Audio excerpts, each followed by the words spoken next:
Hi, it's Ramesha here with Vocal Bliss. One question that a lot of people ask me is, but can I learn to sing? Is it possible for me to learn to sing? Actually, I have students who sign up for one-on-one voice lessons, and the very first thing they tell me on the first lesson is, yeah, I signed up, but I don't know if I can ever learn to sing, and it doesn't seem like I am the kind of person. So I just want to tell you that, if you have the desire and the feeling that singing is something that you can do, and most of all, that singing is something that would give you joy, and that does give you joy, because I'm sure you tried and you've sung some, it's always worth pursuing. If something gives you joy, go for it.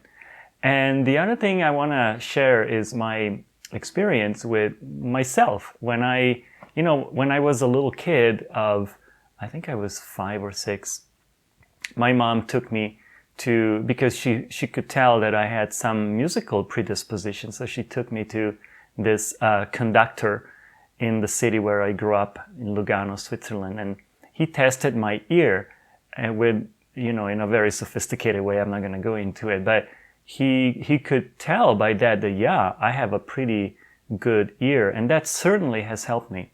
But when I started to take voice lessons and I went to my teacher for the first time and she heard me sing, she was not impressed at all. And she said, I think your voice, I think we need to rebuild your voice from scratch. And she said, but there are 2 things that we could do.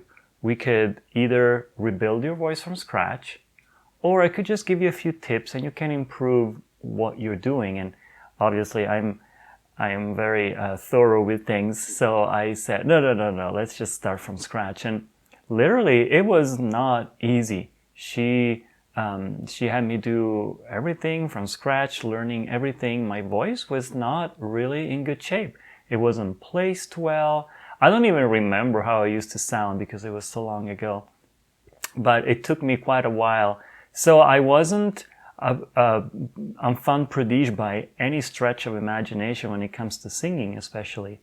But then gradually I learned, and she taught me. She was a really amazing teacher. And then I learned, and now it feels so natural to me. But I have to remind myself, it feels so natural because I put in the work to learn and to really build my voice, my technique, in a way that now I can sing and not think about the voice. I can think about what I want to express with the song. I can think about, the consciousness I want to infuse the song with. I don't have to worry about whether I'm going to hit that note or whatever. So it is worth it. And even if you feel that you're not particularly talented, it doesn't matter. It doesn't matter how you feel right now, because you don't know how you will be after you train your voice anyway. And let me end with another story. This is from one of my students. And when I moved here in California, where I live now, I was asked to teach music in the local college. And so I started there. And among other things, I would have them sing just because they wanted to. But there was this student who he really, really loved music and singing, but he couldn't carry a tune. He wasn't tone deaf. If such a thing really exists, I don't know. But he was having a hard time. And so, because he really wanted to sing, I told him, look, why don't you and I meet every week before each class for like a half hour, and we just go through the songs that we're going to sing together during the class. And I'm just going to help you with your pitch and all that. So we did that. We ended up doing it for the rest of the school year. And so every time we would meet and we would practice together. By the end of the school year, he was singing with everyone else. He was having no problem. And then we continued to work together.